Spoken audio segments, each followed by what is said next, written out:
Voilà, le passage He. On a avancé un petit peu. On dit, comme c'est ils ont dit Atidim Tzadikim, les Arot Be'eptza. Les Tzadikim, dans le futur, ils vont montrer avec leurs doigts, ils vont montrer du doigt, comme Shkatouf, c'est Hachem qui finit là. Voilà Hachem qu'on attendait. Qui a Zifshot HaKadosh Baruch Hu et Levushav. Parce que dans le futur, HaKadosh Baruch Hu, il va enlever les vêtements, les choses qui le cachent.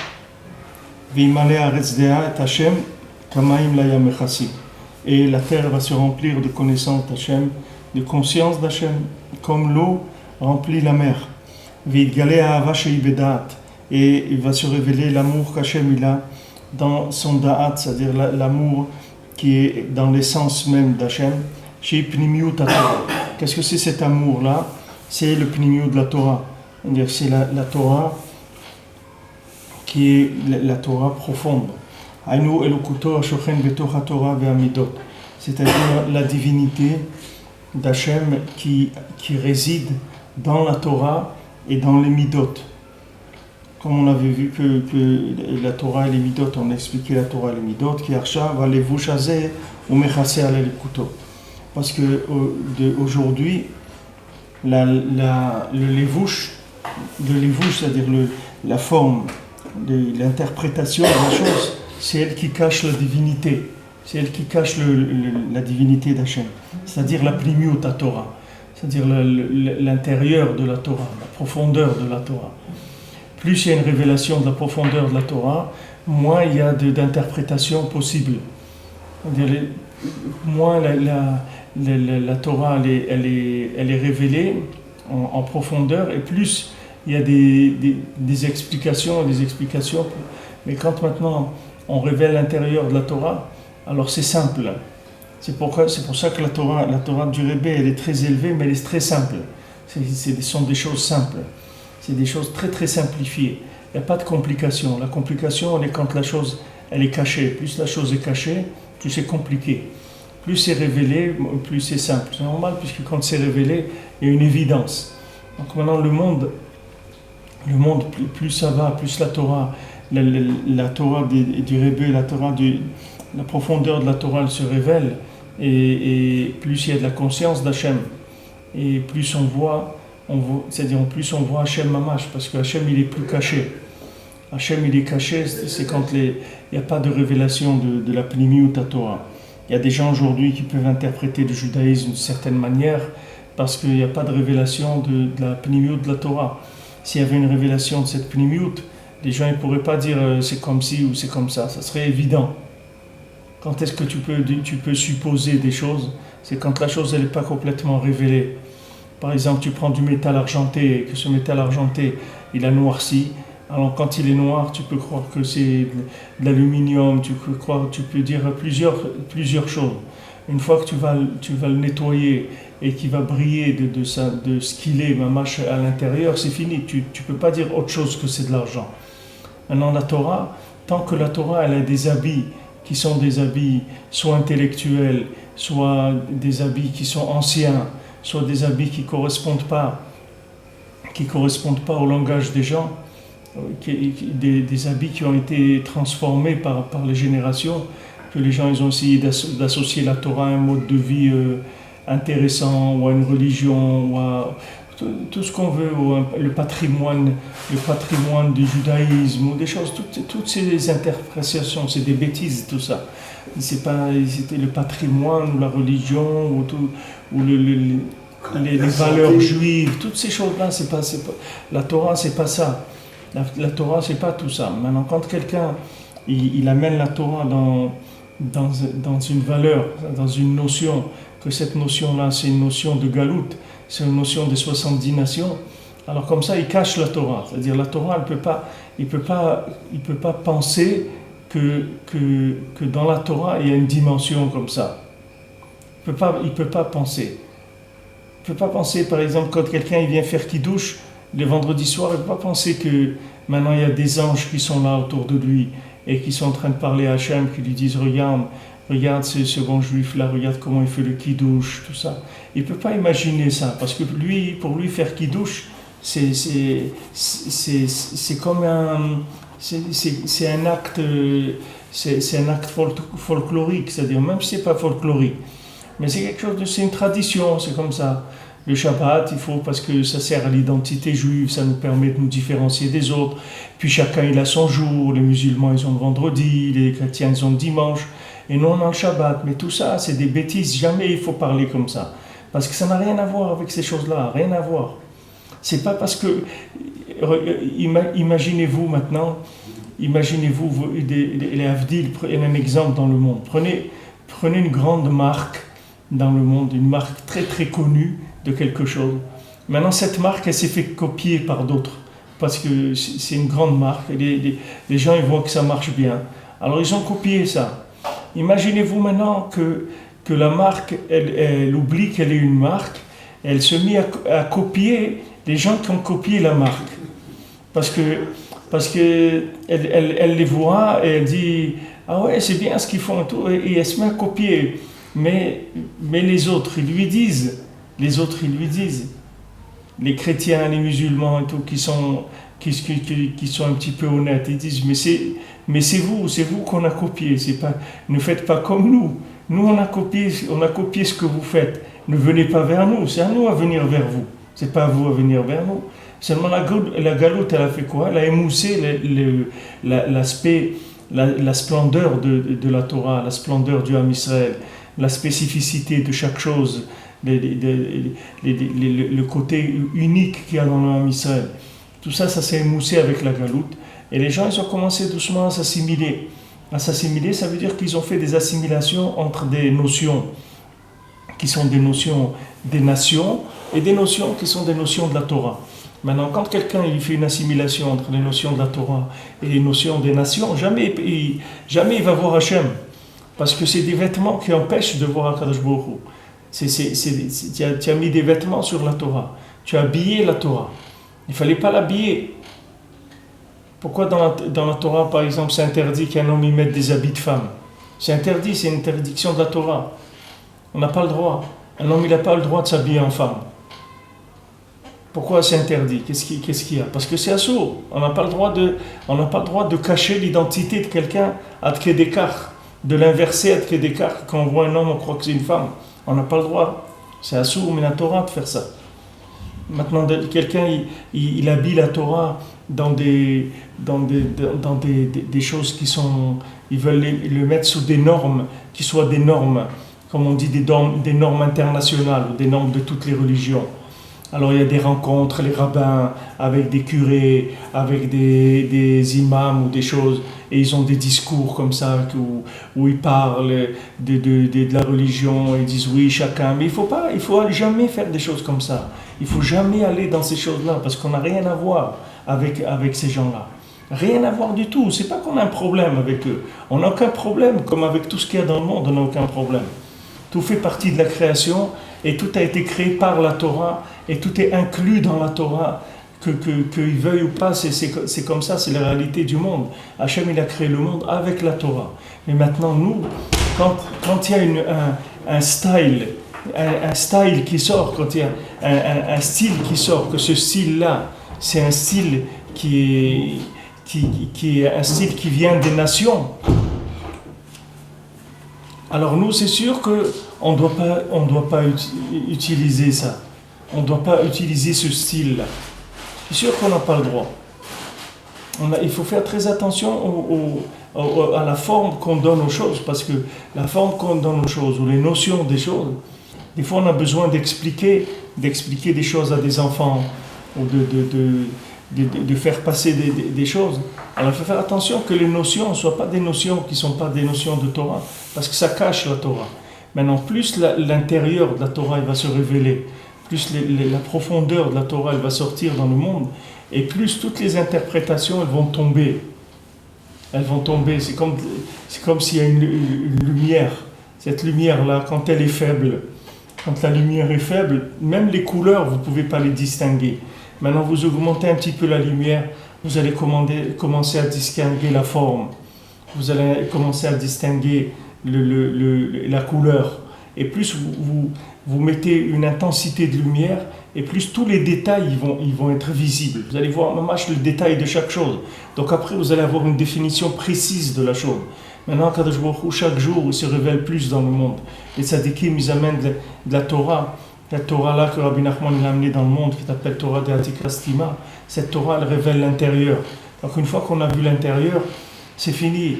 On ne peut plus après nous donner des interprétations. Parce que, comme il a dit Rabbi Nachman, à nous, on va pas nous dire qu'est-ce qui est du vin hongrois. Parce que le vin hongrois, nous, on l'a goûté.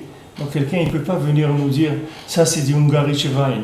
Et il ne peut pas nous dire, voilà, tu sais, c'est du vin hongrois. Il ne peut pas nous dire ça, parce que nous, le vin hongrois, on l'a goûté. Ça veut dire que maintenant, quand quelqu'un il a goûté la pnimiut de la Torah, quand il a goûté la profondeur de la Torah à un tel niveau, alors après, quand on lui dit, non, mais regarde, c'est comme ça, il dit non, c'est pas comme ça. Moi, je sais que c'est pas comme ça. Il dit, mais oui, regarde, celui-là, il a écrit, l'autre, il a dit, etc. Il dit, bon, il peut dire, il peut écrire. Mais moi, je l'ai goûté, le vin hongrois. C'est pas du tout la même chose. Rabbeinu a dit le machal il a donné l'exemple de quelqu'un qui avait voyagé avec un fabricant de vin hongrois, c'est-à-dire il avait travaillé pour lui, et donc il voyageait avec lui, etc.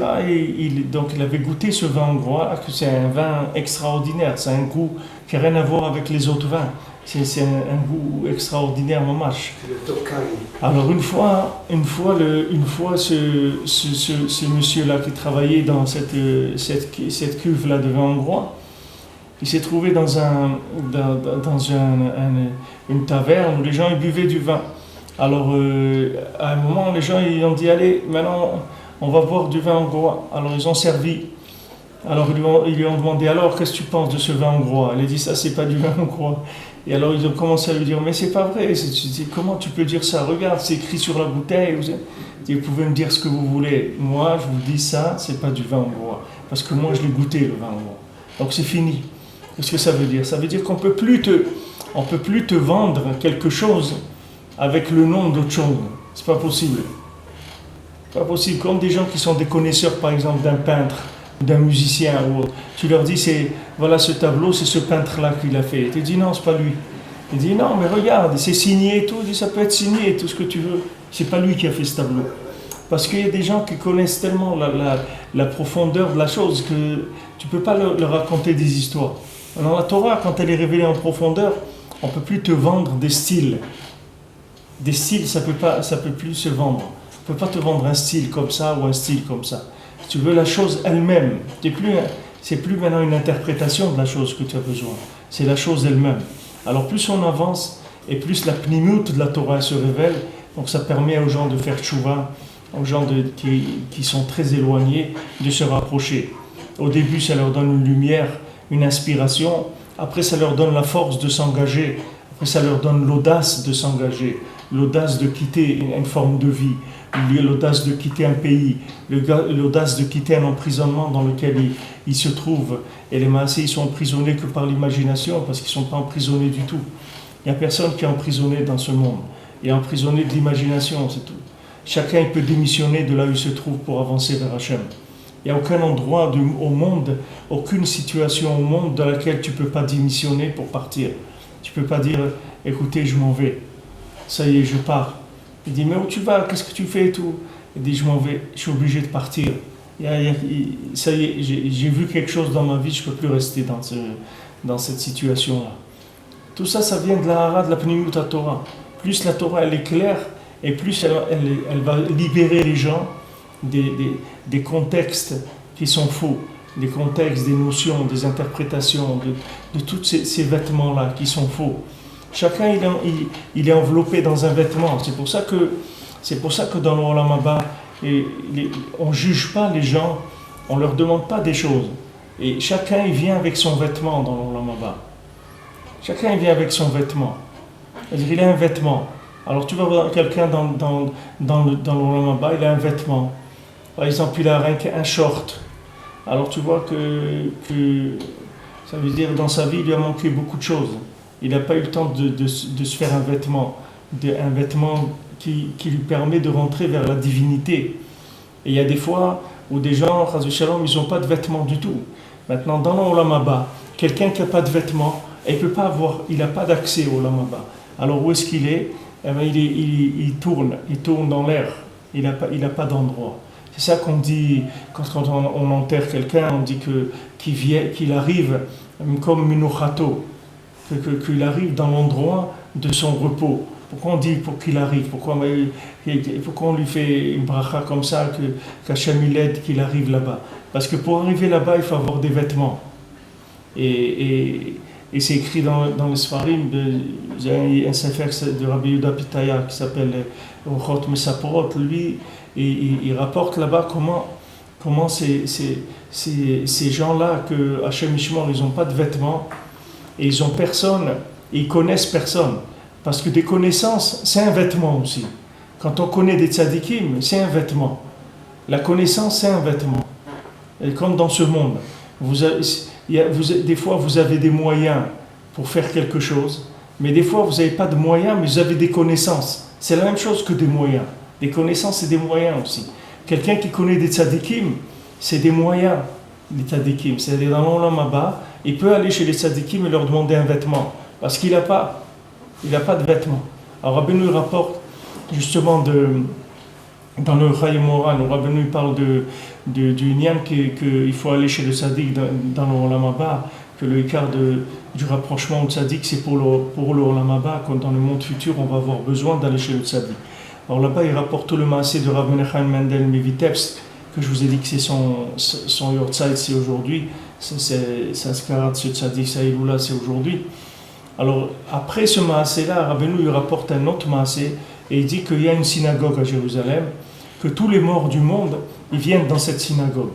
Dès que quelqu'un meurt dans le monde, il vient dans cette synagogue. N'importe où ils sont morts, qu'ils soient morts en Seine-et-Marne ou en Honolulu, ça ne change rien. Il vient dans cette synagogue-là. Et quand il vient dans cette synagogue, c'est un beddin qui est spécialisé pour le placement des gens. C'est-à-dire, c'est comme dans les marchés, vous avez des placiers. C'est-à-dire, vous arrivez, vous dites, monsieur, là-bas, vous mettez là-bas une place, là-bas à côté des trucs, etc. Maintenant, ce beddin, c'est les placiers du Olam Haba. C'est-à-dire, celui qui vient, il dit, tu vas aller là-bas, voilà ta place, tu vas là-bas, etc. Maintenant, comment il place les gens? D'après les vêtements. C'est-à-dire que selon le vêtement de la personne, il lui donne sa place. Maintenant, il y a des gens, Rabbeinu dit là-bas, qui viennent, ils n'ont pas d'habit du tout, rien. C'est-à-dire toute leur vie, ils n'ont rien fait du tout. Ils n'ont pas d'habit. Alors maintenant, il vient le tzaddik et lui donne un habit à lui. Alors le beddin, il s'énerve. Il dit c'est quoi ça c'est quoi ça de donner des habits comme ça? Il n'a rien fait de sa vie, tu viens, tu lui donnes un habit. Alors le tzaddik, il dit non, j'ai besoin de lui et je m'en occupe, c'est tout. Il lui donne un vêtement. Alors Benou, il a dit regardez comment le tzaddik, il a le koach de sauver quelqu'un dans l'Olam Haba.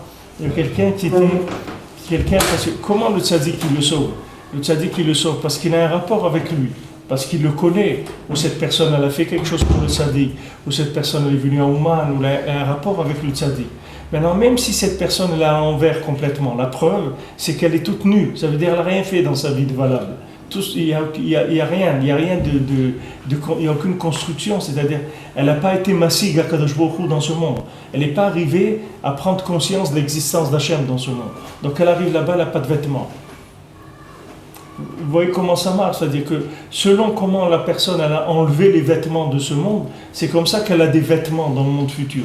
Plus maintenant elle a enlevé le mensonge qui cachait la présence d'Hachem dans ce monde, plus elle a des vêtements pour concevoir Hachem dans le monde futur. Donc celui qui n'a pas enlevé les vêtements d'Hachem dans ce monde, c'est-à-dire qui s'est contenté de vivre, de vivoter dans ce monde et de consommer, etc., il arrive là-bas, il n'a pas de vêtements. Mais maintenant, s'il a un rapport quelconque qu'il a avec le tzaddik il lui donne un vêtement comme quelqu'un qui a fait Avodat Hashem toute sa vie. Avec ce vêtement, il va aller dans un endroit où il va avoir de la menoucha, il va avoir de la tranquillité, il va être installé comme il faut, c'est-à-dire il va avoir un endroit, il va avoir des asagot et l'okut, il va pouvoir comprendre Hashem, il va avoir des compréhensions d'Hachem, et que ça c'est le plus grand plaisir qui existe. On ne peut même pas imaginer qu'est-ce que ça veut dire. Maintenant, le Rabbi Yehuda Pitaya il dit que quand ces gens-là, ces Neshamot-là, elles n'ont pas de vêtements, et elles se trouvent comme ça en l'air pendant des années, des fois des siècles, et qu'à un moment, il y a quelque chose qui se passe, qu'on leur donne un vêtement. Alors, ce vêtement-là, c'est un vêtement qui permet aux gens de rentrer au Gehinam. Parce que même pour rentrer au Gehinam, c'est une madriga. Les gens y croient, ils disent ouais, je vais aller au Gehinam, j'ai fait des bêtises. Mais tu crois que le Gehinam, c'est la chose la pire qui existe. Il y a des choses bien pires que le Gehinam. C'est celui qui n'a pas de makom. On ne peut pas lui donner une place, il n'a pas de vêtements du tout. Il n'a aucun concept, parce que même le Gehinam, pour entrer dans le Gehinam, il faut avoir une conscience d'Hachem.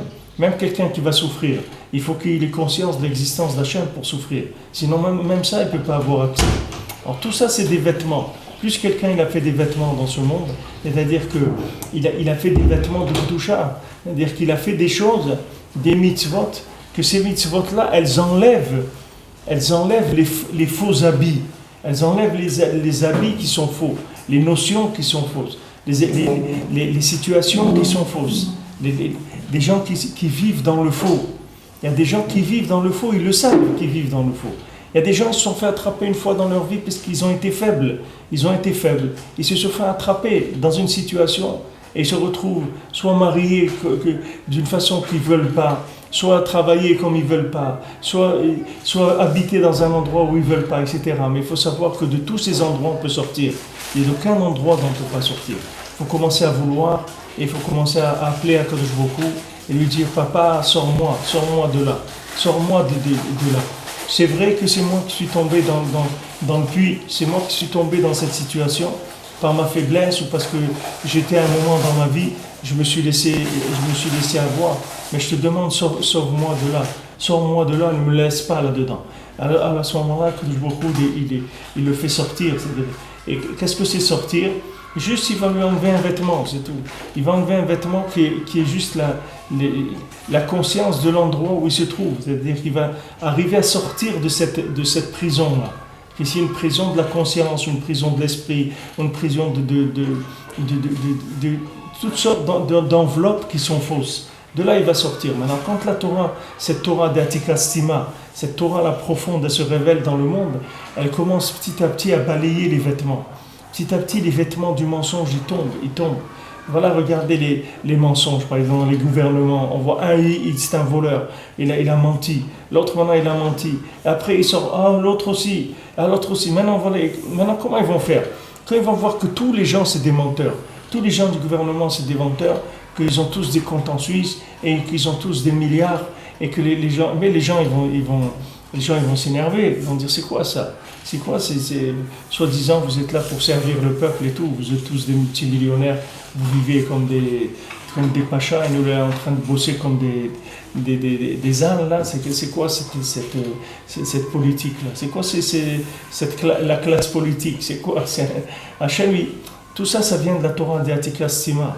Quand la Torah, cette Torah elle se révèle, les mensonges ils tombent les uns après les autres. Les mensonges ils s'effondrent et ils commencent à sortir un petit peu de vérité dans le monde. C'est grâce à ça. Maintenant, ça c'est juste des choses extérieures. Mais après, il va y avoir une révélation à chaque fois plus jusqu'à que l'on marche. Toutes les Neshamot d'Israël vont revenir vers leur origine. Toutes les Neshamot d'Israël.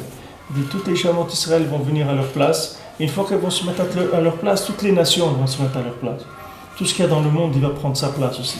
Tout ça, ça dépend de la Pnimiut à Torah. Tout ça dépend combien l'intérieur de la Torah il se révèle. Combien il y a mais maintenant il y a une guerre contre ça. Comme je vous ai dit, quand Rabbi Menachem Mendel Vitebsk, il a été avec deux autres tzadikim et voir le Gaon de Vilna pour essayer de calmer la machloquette qu'il y avait sur le Baal Shem Tov, parce que Rabbi Menachem Mendel c'est un talmid du Baal Shem Tov, c'est un talmid aussi du Maggid de Mezrich. Quand il a été, le Gaon de Vilna, il n'a même pas voulu les recevoir. C'est pas qu'ils ont discuté. Il a dit, c'est pas la peine, je ne veux pas les voir. Je ne veux même pas les voir, ces gens-là. Tellement il était enfermé dans un... Pourtant, c'est un très grand tzaddik, le Gaon de Vilna. Tellement il était enfermé dans un concept de la Torah qui l'empêchait de voir cette Pnimiut à Torah qui commençait à venir dans le monde. Et qui est la Torah du Baal Shem Tov. Le Baal Shem Tov, il est venu il a amené de la chassidoute, c'est une Torah extraordinaire, c'est un chidouche nifla meod, c'est quelque chose qui a libéré combien de gens, ça les a libérés, ça les a sortis de leur prison dans laquelle ils étaient. Il y avait les religieux, c'était comme une caste, les gens qui étaient religieux. C'était des gens qui étaient riches, qui avaient une façon de vivre, et entre l'accès à l'étude du Talmud et tout, c'était réservé à des gens, une classe. Il y avait comme une bourgeoisie dans le judaïsme. Le Baal Shem Tov, il est venu, il a dit, moi je suis venu pour détruire ça. Le judaïsme, c'est pas réservé à une bourgeoisie, c'est pas réservé à une élite. Le judaïsme, c'est pour le peuple juif, c'est pour tout le peuple juif. C'est pas pour une élite. Il n'y a pas d'élitisme dans le peuple juif. Chacun il a sa place, chacun il a sa lettre dans la Torah. Il n'y a personne qui peut dire ah non, il n'y a qu'un groupe qui a. Non, il n'y a pas d'élitisme. Il n'y a pas d'élitisme. C'est pas comme ils ont fait dans le gouvernement israélien quand ils ont commencé à faire l'État d'Israël, qu'il y a 200 familles qui se sont partagées le gâteau et c'est elles qui dirigent le pays, qui prennent tout l'argent du pays. Vous prenez les familles Strauss, tous ces trucs-là, c'est à eux le pays. Il y a 200 familles, tout le pays leur appartient. Les gens ils travaillent à la société d'électricité. Vous voyez, des gens ils ont des salaires de 250 000 shekels par mois. 250 000 shekels par mois, des gens y gagnent. Pourquoi? Qu'est-ce qu'il fait? Il fabrique de l'or, quand il respire, il sort des diamants de sa bouche. C'est un pauvre type comme tout le monde. Mais pourquoi il gagne 250 000 shekels par mois? Parce qu'il était là, ils ont pris les places, et c'est tout. Celui qui est venu avant, ils ont dit, maintenant tu travailles, tu vas travailler pour nous. C'est comme ça qu'il fonctionne l'État d'Israël. Essayez de rentrer dans un poste de truc, vous allez voir qui est-ce qui va vous laisser rentrer. C'est un monopole. Il y a un monopole. Mais tous ces monopoles-là, ils vont tomber. Ils vont tomber. C'est-à-dire cette Torah-là, elle va faire tomber tous ces mensonges-là. Petit à petit, tout ça, ça va tomber. Il va se révéler la splendeur du Ham Israël. Chaque juif, c'est une splendeur. Chaque juif, c'est un diamant. Il n'y a pas de l'élitisme dans le Ham Israël. Alors le Baal Shem Tov, il est venu. Ils ont commencé à faire de la guerre contre lui. Ils ont essayé de faire tout ce qu'ils ont pu contre lui. Ils n'ont pas réussi. Après, quand il est venu Rabbeinu, c'était encore beaucoup plus violent comme Machloket. Parce que le Baal Shem Tov, ils n'ont jamais voulu le tuer. Ils n'ont jamais essayé de le tuer. Ils ont juste dit qu'il faut s'éloigner de la chassidoute, c'est pas bien. Mais ils n'ont pas voulu le tuer. Tandis que Rabbi Nathan, les rabbinim, c'est pas rien qu'ils ont voulu le tuer. Ils ont dit que c'est une mitzvah de le tuer. C'est pas, ils ont dit celui qui le tue, on lui garantit qu'il a la place au monde futur. Celui qui tue Rabbi Nathan. Parce qu'il est venu amener un chidouche, Rabbi Nathan, encore plus que tout ce qu'il y avait avant. Surtout Rabbi Nathan, que c'était un gadol, un tzaddik comme ça, il a dit, moi je suis qu'un élève. Et à partir de Rabbi Nachman, il n'y aura que des élèves dans le monde, il n'y aura plus de rav. Il n'y aura que des élèves. Et ça a énervé terriblement les gens.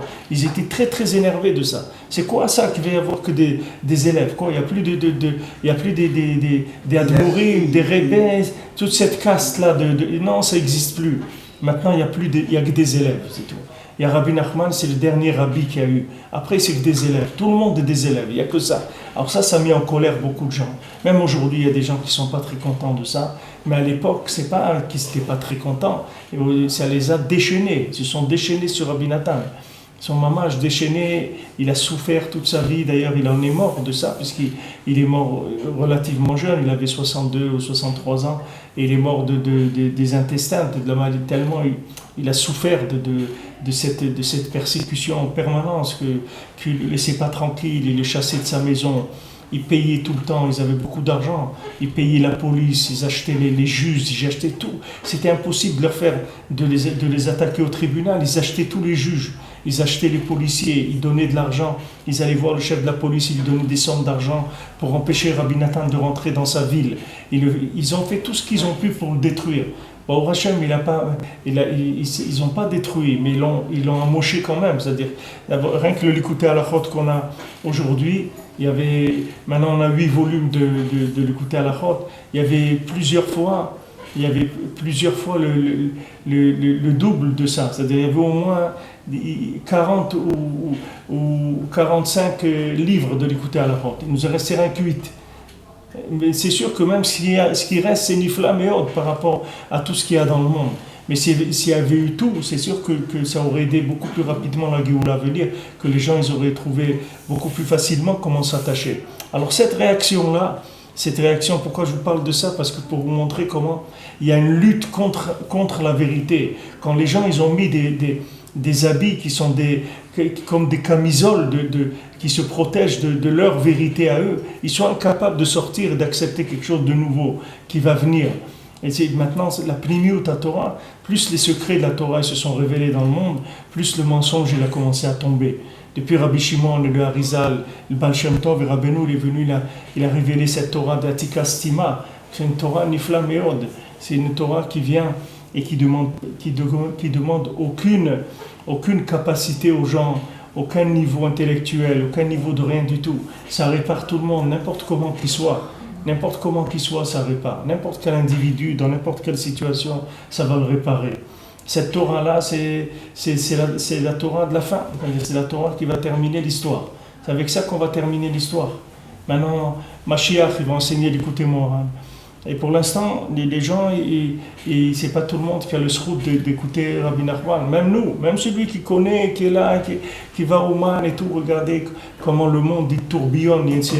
C'est un tourbillon permanent qui essaie d'embarquer les gens dans des choses où on fait perdre aux gens des semaines, des mois, des années de leur vie dans des choses. On les embarque dans des choses uniquement pour les éloigner de ce point central-là.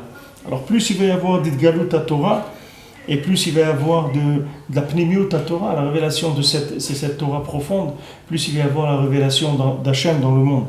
Quand il va se révéler la Pnimiut, la Torah, c'est-à-dire la divinité mamash.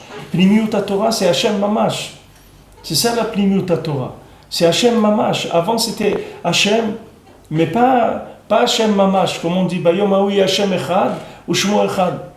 Il y aura un jour où Hachem il va être Echad, hein, et son nom aussi. Aujourd'hui, on peut pas dire le nom d'Hachem Yudke Vavke. On dit le nom Adnout, mais Adnout, c'est pas le nom d'Hachem. C'est un nom d'emprunt, c'est un vêtement. C'est pas le nom d'Hachem. Le vrai nom d'Hachem, c'est Yudke Vavke. C'est pas Adnout. Quand on dit Adnout, on peut pas. Pourquoi on peut pas se permettre d'appeler Hachem par son nom? Parce que le monde il est trop caché encore, c'est-à-dire il y a trop de vêtements dans le monde par rapport à la divinité, donc on ne peut pas appeler Hachem par son nom, mamash. On l'appelle par Adnout, comme on a vu qui rapporte ici, qu'on a vu que je vous ai rapporté de la Torah Vav, où Rabbeinu il dit que et qui est Asher et qui est, Hachem il a dit à Moshe Rabbeinu, quand Moshe Rabbeinu dit mais comment je vais lui dire, ils vont me demander comment il s'appelle Hachem. Comment il s'appelle le Dieu qui a dit qu'on va sortir d'Égypte? Quand l'homme Israël il va demander quel est son nom, tu leur diras et qui est Asher et qui est. Je suis celui qui sera, c'est-à-dire je serai celui qui sera. Celui qui est avec eux dans cette galoute, il sera avec eux dans la galoute d'après aussi. Alors Moshe Rabbeinu il a dit ça suffit la tzara b'sha'ata, ça suffit cette galoute là de Mitzrayim. Qu'est-ce que tu es en train de leur parler encore des galouilles? Tu vas les décourager. Hachem il lui a dit qui est Asher et qui est, c'est-à-dire je vais être avec eux dans toutes les galouillotes jusqu'à qu'on arrive à un jour où mamash Hachem il va être Havaya Yudke Vavke, il va plus être Ekié, il va plus être je serai, il va être mamash, c'est-à-dire que les gens ils vont le voir mamash. On dit Zé Hachem qui vit nous là. Voilà Hachem que j'ai vu, voilà Hachem, c'est lui que je cherche. Maintenant dans toutes les situations de notre vie c'est la même chose. Une personne elle a des difficultés dans la maison, avec la femme, avec les enfants, avec la parnassa, avec la santé, avec tout. Et il y a un moment où Miro va tfilot, tellement il va prier, tellement il va utiliser les conseils que Rabbi Nachman lui donne, qu'à un moment, il va voir qu'est-ce qu'il y avait derrière tout ça. Toutes les bêtises, toute la difficulté, elle va tomber. Il va rester l'essentiel de la chose. L'essence, mamash, il va dire comment c'était nifla, cette vie-là, comment elle était nifla. Et pendant qu'il y avait les 7 années de famine, alors c'est sûr qu'il ne voyait pas. C'était des années de famine, c'était des yéméras, des jours qui n'étaient pas agréables. Mais il faut savoir que dans tous les yéméras, il y a des yémétov. Il y a toujours, comme on a vu, Da'avat Hashem, elle est là, il faut être mégalé ota, il faut la révéler. Donc à ce moment-là, le shalom, il va se multiplier. On dit, ils ne vont plus faire de mal. Ils vont plus détruire dans toute la montagne de ma sainteté, parce que le monde, il va se remplir de ta'at, de connaissance d'Hachem, parce qu'il va se révéler l'amour qu'est d'Hachem, l'amour d'Hachem dans l'essence même, c'est-à-dire l'amour d'Hachem quand la neshama d'un juif, elle était encore dans l'esprit d'Hachem, avant que le projet de la création, Bichlal, il ait commencé. Chacun, il était inclus dans l'esprit d'Hachem. Chacun, il faisait partie de l'esprit d'Hachem Mamash. Et c'est de là où il vient. C'est ça son origine. Maintenant, il a traversé des mondes et des mondes et des mondes. Et après tous les mondes qu'il a traversés, dans ce monde-là, il a traversé depuis Adam Arishon jusqu'à aujourd'hui. Il a traversé nous, tous qui sommes là. On est en circulation depuis Adam Arishon. On est en circulation. C'est-à-dire on est en train de traîner notre savate depuis Adam Arishon. On essaie de trouver quelque chose. Et on nous a ballottés de tous les côtés. On a fait de nous de tout. On a fait de nous des Gaulois, on a fait de nous La Gaule, c'est quoi? La Gaule, c'est la galoute, c'est ça la Gaule. Gaule, ça veut dire va en galoute. Quand on dit à quelqu'un Gaule, ça veut dire va en galoute. C'est la galoute. Alors les Gaulois, les autres, ceux-là, les communistes, tous, chacun, ils nous ont voulu nous mettre à leur sauce. Chacun, il a voulu faire le repas à sa façon. Mais sauf, après toutes ces choses-là, qu'est-ce qui va sortir? Il va sortir l'identité d'un juif, de l'essence même dans laquelle il était dans l'esprit d'Hachem.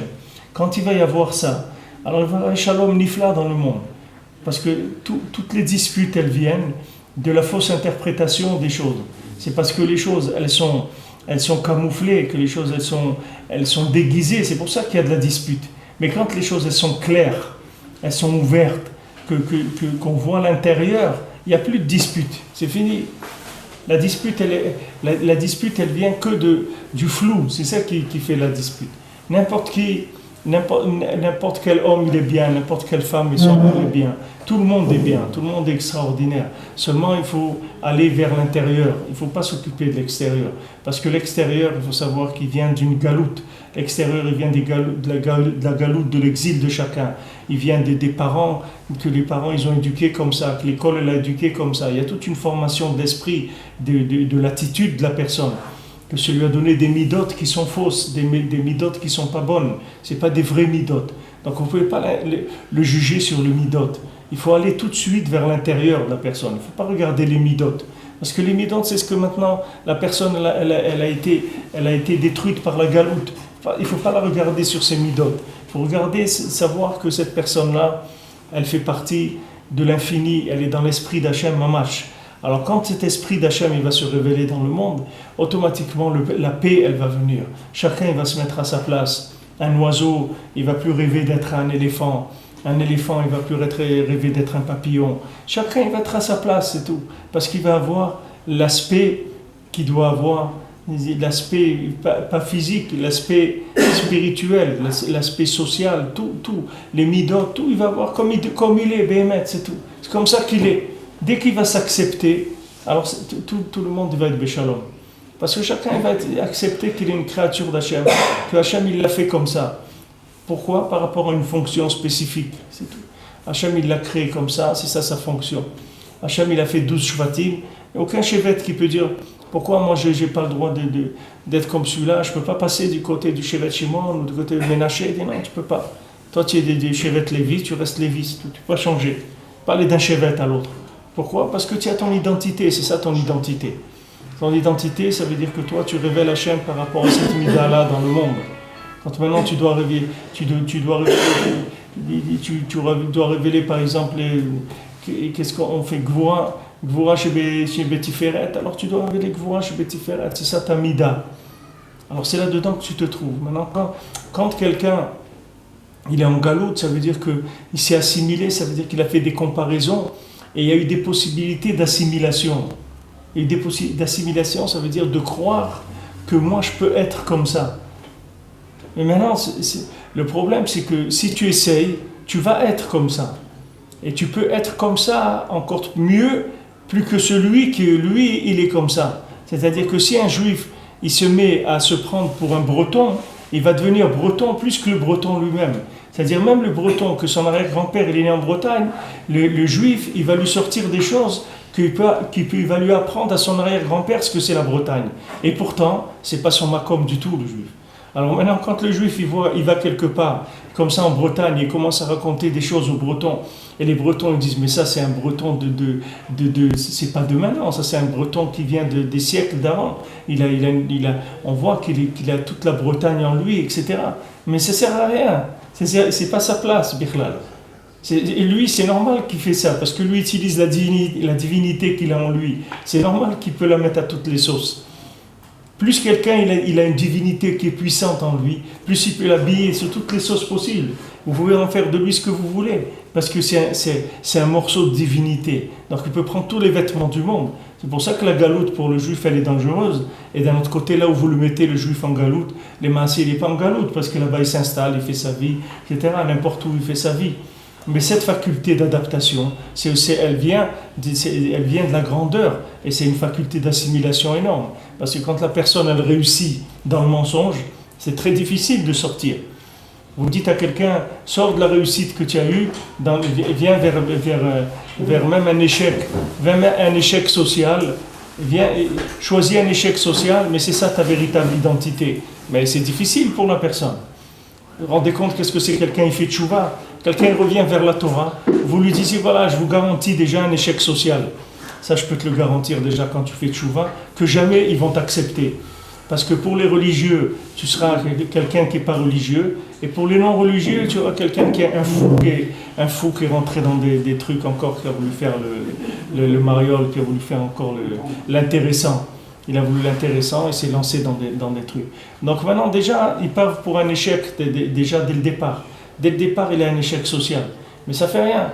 La recherche de la vérité. Si lui, il a un échec social, ses enfants, ils n'auront pas d'échec social. S'il sait les amener là où il faut, s'il sait les placer là où il faut les placer, dans ses enfants, il y aura la réussite sociale. Chez lui, il y a la réussite du passage. On ne peut pas être en même temps un pont et en même temps faire pousser des pommes de terre sur le pont. Ce n'est pas possible. Parce que les pommes de terre, elles vont pousser du côté où il y a de la terre. Alors quand quelqu'un, lui, il s'appelle le pont, c'est-à-dire il sort d'un côté pour aller vers un autre, alors il faut savoir que c'est un habitant du pont. C'est comme c'est les habitants du désert, les gens qui ont quitté l'Égypte, qui sont nés des Israéliens, ni des Israélites, ni des Juifs d'Eretz Israël, ni des Égyptiens. C'est des Juifs du désert, avec tous les avantages et tous les inconvénients que ça peut représenter. Donc quelqu'un il fait tchouva, c'est pas facile pour lui, parce qu'il est en train de se déstabiliser d'un système. Mais il vaut mieux un échec social et un échec total dans la vérité qu'une réussite dans le mensonge. Ça c'est pas shoot, mais quand on le dit c'est pas shoot, mais à vivre c'est autre chose. Parce que quand quelqu'un il a réussi dans le déguisement, c'est très très difficile d'enlever le déguisement, très très difficile. Très très difficile, parce que les mains, quand vous allez lui enlever son déguisement, il a l'impression qu'il va mourir. Il va dire mais alors j'aurai plus rien. Qu'est-ce que regarde ici? Celui qui va suivant Breslev, il n'a pas cet échec social. Il n'a pas quoi? Suivant les conseils de Rabbeinu, tout ça, il n'a pas besoin d'avoir un échec social. Au contraire, pourquoi? Il ne peut que gagner. Mais n'importe quoi que la personne va commencer à faire. Si une personne se met à mettre une kippa, ou laisser pousser une barbe, ou faire ses brachot, ou faire Shabbat, ça y est, rien que ça, c'est déjà révolutionnaire par rapport au système. Toi, tu vois pas tout ce qui se passe dans le monde. Tu sais combien des gens qui sont dans la Torah, qui sont attaqués tous les jours par leurs parents, par leurs frères et tout. Pourquoi ils ferment leur magasin de Shabbat? Tous les jours, on les embête. Tous les jours. Tu crois que c'est pas fatigant pour quelqu'un? C'est fatigant à chaque fois, surtout quand il a des problèmes de parnassa. Imagine-toi une famille où tous les gens ils travaillent et il y a un frère, on est obligé de l'aider parce qu'il a des problèmes de parnassa. Et juste c'est celui qui ferme le magasin le Shabbat. Alors regarde comment c'est dur de vivre ça. C'est très dur de vivre cette chose-là. Au moins si la personne elle travaillait comme tout le monde, alors les gens diraient bon, il a réussi, il n'a pas réussi, chacun il a son mazal, chacun il a sa chance. Mais quand quelqu'un il fait une faute grave pour eux, c'est-à-dire qu'il ferme son magasin le Shabbat et il dit mais tu es un fou, c'est-à-dire tu es en train de détruire ta vie. Le jour où tu peux... Aujourd'hui, peut-être ça, bien qu'aujourd'hui, je vois que c'est maintenant comme vous avez dit, tout part, tous les mensonges partent. Même la personne qui ferme le magasin Shabbat par rapport à la personne qui est à côté, que les mensonges ils sont en train de partir, les enfants qui grandissent tordus, la femme, tout ça. Mais même en vérité, celui qui va sur un conseil de Rabbeinu, même au niveau social aujourd'hui, il gagne son foyer, il gagne ses enfants, il gagne sa parnassa. Et par rapport à ce qu'il y a en attendant. Mais ça, c'est quand Baruch Hashem. À côté, c'est la catastrophe. Ça, c'est quand Baruch Hashem, tu as déjà construit, tu es déjà dedans, tu as déjà des fruits, tu as déjà quelque chose. Mais le passage, il est très difficile. Le passage, il est très difficile. Il y a beaucoup de gens, ils n'arrivent pas à le faire. Et n'oublie pas qu'il y a l'âge aussi. Il y a l'âge. Si tu fais ça à 18 ans ou tu fais ça à 20 ans, c'est pas comme si tu le fais à 35 ou à 40, c'est pas du tout la même chose. C'est difficile dans des autres associations pour faire de la tchouva. Parce que les autres associations, ils disent pas que ça va pas, ça va pas, la famille ça va pas, tu peux changer, les enfants sont pas. Là c'est difficile, mais par rapport au côté d'un c'est des trucs qui sont très. Bon, quand on est dedans, c'est sûr que c'est facile. Mais c'est pour être dedans que c'est difficile, ça dépend d'où tu viens. C'est pas facile, c'est pas facile. Cette force-là, il faut que ce soit une force de la Pnimiut Torah. Il y a un moment où quelqu'un il entend un appel, et cet appel-là, il le fait sortir de là où il est. Mais c'est pas évident. C'est pas parce que maintenant quelqu'un il a entendu un appel, et c'est pas parce que quelqu'un il est sorti de là où il est que sa vie elle va être facile. C'est pas. De toute façon, elle n'est pas facile. Oui, mais pas facile. Il n'y a pas facile quand c'est pas de ta faute, et quand c'est pas facile parce que c'est toi qui l'as fait. C'est toi qui as créé la chose, parce que c'est pas facile. Quand maintenant tu as quitté un travail, tu as quitté un pays, tu as quitté une famille, tu as laissé ce que tu as laissé pour aller vers quelque chose qui est vrai, mais qui est dur à vivre, on va te dire, mais voilà, tu avais quelque chose. Je dis, mais là-bas aussi c'était dur, mais ce n'est pas toi qui l'as fait, c'est pas toi qui as créé la difficulté là-bas. La difficulté, elle venait de l'endroit, tandis que là, le fait que toi, tu t'es avancé, c'est toi qui t'es créé ta difficulté. Pour le monde, c'est comme ça que c'est vu. C'est pour ça que je dis que le passage, il n'est pas évident. C'est pas évident de faire ça béchalom. Parce que souvent, il y a de la marloquette sur les gens. À cause de ça, parce que le changement, ce changement-là, il n'est pas vu d'un bon œil par tout le monde. Ça fait des disputes. Dans quel changement il nous dit de faire par rapport au jour à jour. Ici, la lumière de Rabbeinu, elle corrige de toutes les façons la personne par rapport à être en contact. Il n'y a aucun changement qui a été à faire. Il n'y a qu'à attendre doucement que ça se répare tout seul. Et à faire ses conseils. C'est vrai, mais la personne elle-même, si elle a des difficultés dans un domaine, tout va être mis sur le compte de la tchouva. Parce qu'il a fait tchouva, il a fait ça, ou parce qu'il a fait ça. C'est pour ça qu'il a des difficultés de parnassa, ou pour ça qu'il est... C'est parce qu'il n'est pas sur Rabbeinu alors. C'est pas qu'il parle avec Rabbeinu, c'est que le monde, il ne sait pas voir les choses comme il faut les voir. Le monde, il a une façon d'une vision des choses qui est fausse. Et quand maintenant on voit de la vérité, de la même manière que le Gaon de Vilna, il n'a pas pu accepter le Baal Shem Tov, à un niveau beaucoup plus bas, tu vas voir qu'une personne ne peut pas accepter que son frère ou son fils ou sa sœur ou son cousin ou son truc qui fasse tchouva, parce qu'il ne va pas comprendre ça.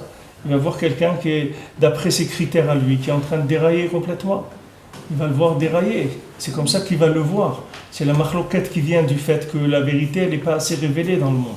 Maintenant, plus elle va se révéler, plus il va y avoir du shalom.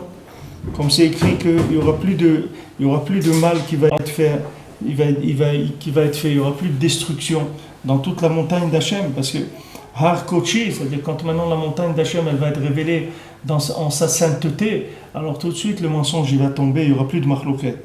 Parce qu'il va se révéler la Hava Shebedaat, c'est-à-dire l'amour qu'il y avait dans le Da'at d'Hachem. Vezeu Yom Echad Ivada l'Hachem. C'est comme c'est écrit un jour, ça va être connu d'Hachem. Chez Galé Hava Nikra Yom. C'est-à-dire il y a un amour qui s'appelle Yom. Maintenant il y a un amour qui s'appelle Da'at. C'est-à-dire il y a l'amour, comme on a dit, l'amour du Père par le fait que le Fils, il est le Fils de son Père. Ça, il y a un amour. Cet amour-là, il peut jamais s'enlever. Parce que c'est un amour qui vient de l'essence même.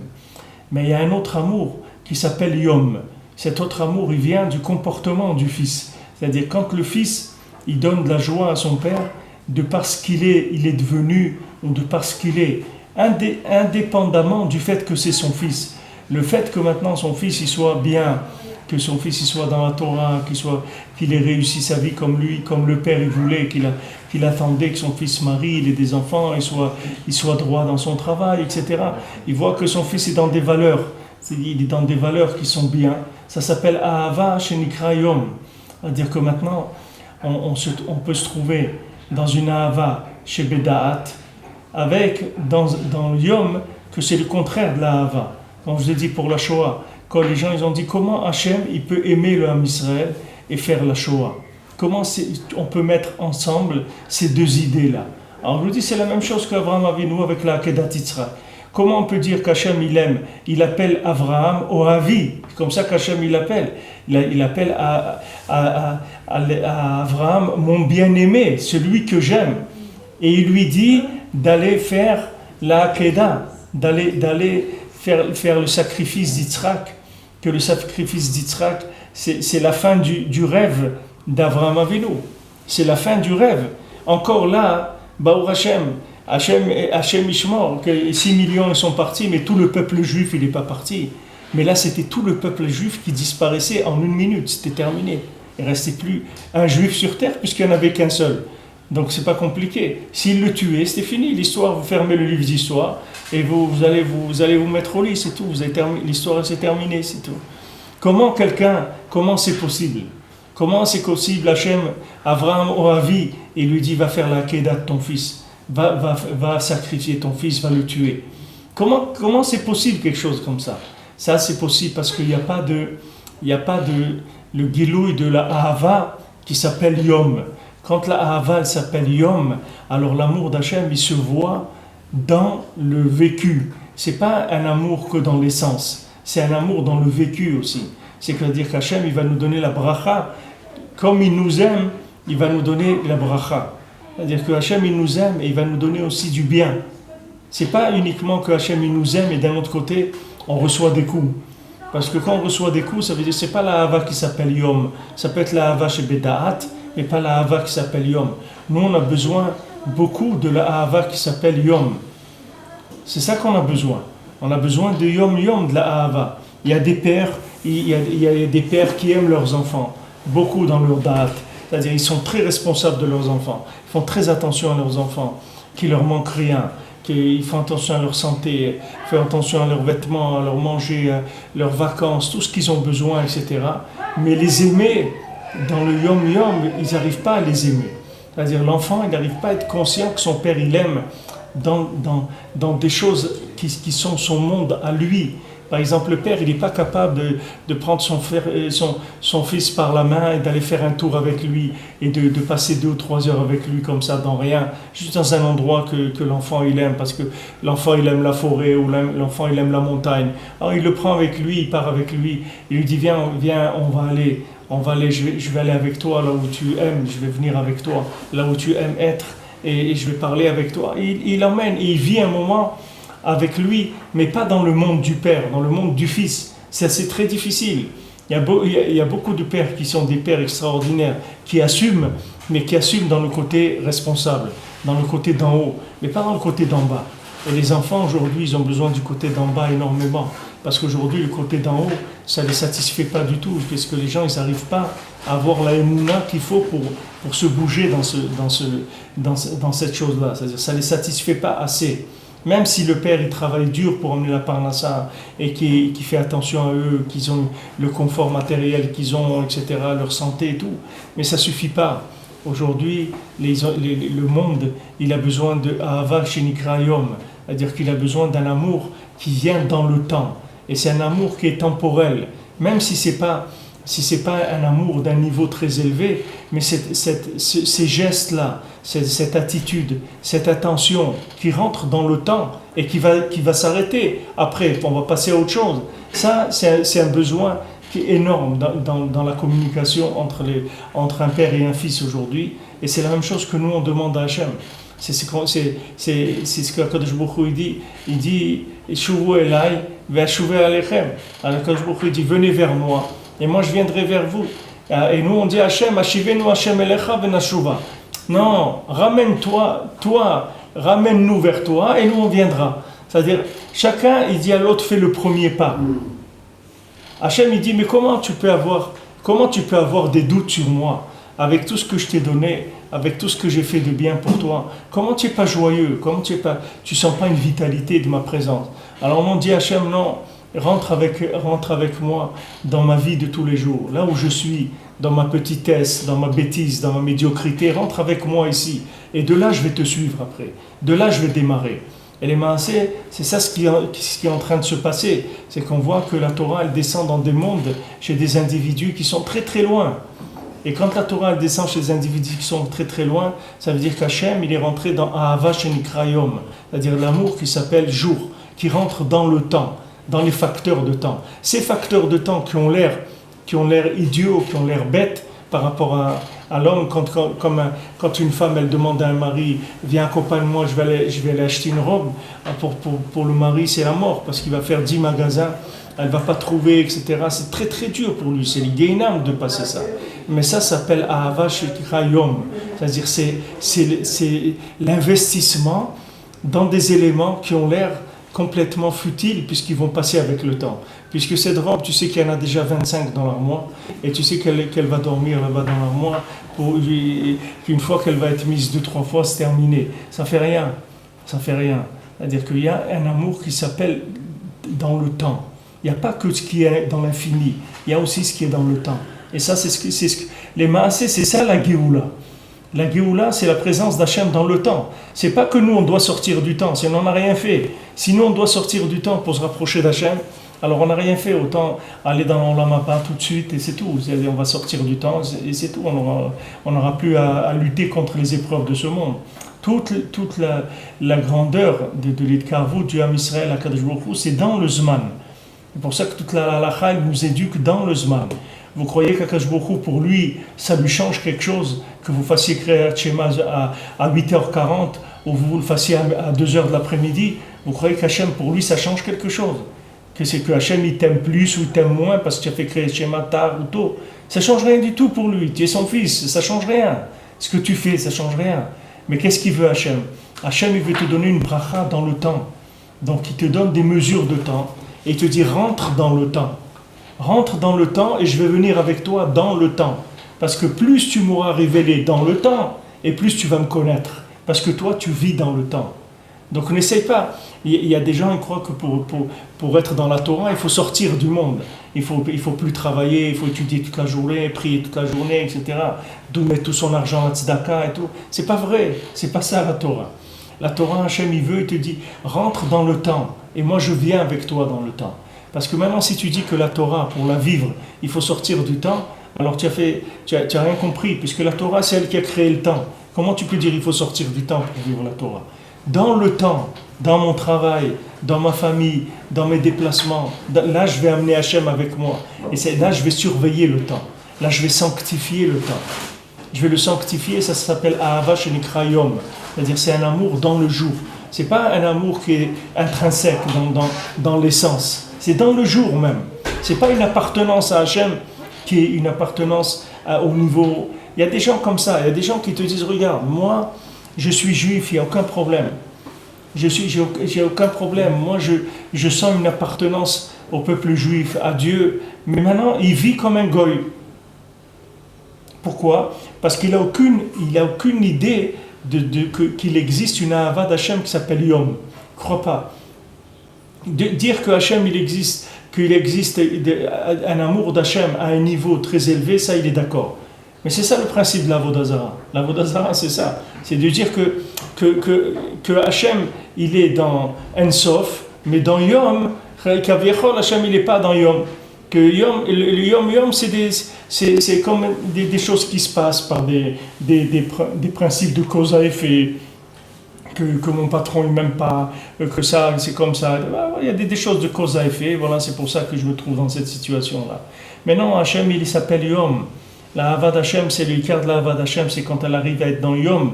C'est là où tu as réussi. C'est-à-dire, Bayom Aouya Hashem Echad, ou Shmo Echad. Hashem, il est Echad, il n'a pas besoin de toi pour lui confirmer qu'il est Echad. Hashem, il le sait qu'il est Echad. Mais ce qu'il a besoin, c'est que Shmo Echad, ça, il a besoin de toi. Ça, il a besoin, pour toi, il a besoin de toi, pas pour lui. Lui, il a besoin de rien du tout. Mais pour que toi, tu puisses le connaître, c'est comment tu vas le révéler dans Yom.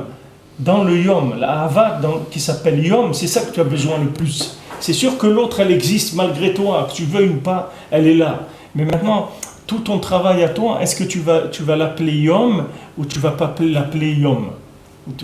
Est-ce que tu vas associer ta femme et tes enfants à tes choses intimes dans la Torah, comme tu vis la Torah et comment tu vis les choses les plus profondes que tu as dans ta vie, ou bien non, eux, tu vas les faire tourner sur un circuit extérieur à toi. Toi, tu as ta vie et eux, ils vivent dans un côté qui est la famille, etc., sans les faire participer. Hachem, il veut que tu le fasses participer à ta vie dans les moindres détails. Ça s'appelle Yom. Ahava qui s'appelle Yom, comme c'est écrit, Yomam Yetzaveh Hashem Chasdo. Hashem, il va être Metzavé son chesed dans les jours. C'est-à-dire sa miséricorde, tu vas le voir dans la mesure du jour. C'est pas que Hashem, il te dit, écoute, tu vas souffrir dans ce monde, et après, sache que tu vas souffrir un bon coup, tu as quelques années à souffrir ici, quelques dizaines d'années, et après tu vas aller dans l'Olam Haba. Non, Hashem, il veut pas que tu souffres du tout. Hachem, il veut que du chesed, il veut te donner que du miel, il veut te donner que de la merveille, que du bonheur, c'est tout. Dans les jours, il veut te donner. C'est pour ça qu'il veut que tu révèles sa miséricorde dans la réalité de la vie, pas dans une émouna qui dépend que du Olam Haba. De dire, voilà, le Olam Haba c'est Nifla, et ce monde-là ici c'est de la souffrance, donc on va souffrir toute notre vie, et après on va dire, non, c'est pas ça. C'est pas ça. Pourquoi tu vas souffrir toute ta vie? Jamais Hachem il a dit il faut souffrir. Jamais il a dit ça, Hachem. Hachem il a dit je vais être avec toi, je vais te donner tout le bonheur du monde. C'est pour ça que je l'ai créé le monde. Aïnou Torah pnimiut shaita tzfuna, c'est-à-dire que la Torah maintenant qui était profonde et qui était cachée, comme shkato vayar elokim et haor kitov, comme c'est écrit, Hachem il a vu que la lumière était bonne, amor tenuzal kitov lignoz. Hachem il a vu que c'était bien. Alors, bien à cacher, parce que cette lumière de cette Torah la profonde, le monde il n'est pas Keda, il ne peut pas l'utiliser. La Torah nikra Tov sheneemar ki likach Tov natati lachem. Et la Torah elle s'appelle Tov, parce que comme c'est écrit, je vous ai donné un bon acquis, likach Tov, un bon acquis, je vous ai donné, qui s'appelle la Torah. Nikra Or, elle s'appelle lumière, comme Shkatov ve Torah Or. Et comme c'est écrit que la Torah c'est de la lumière.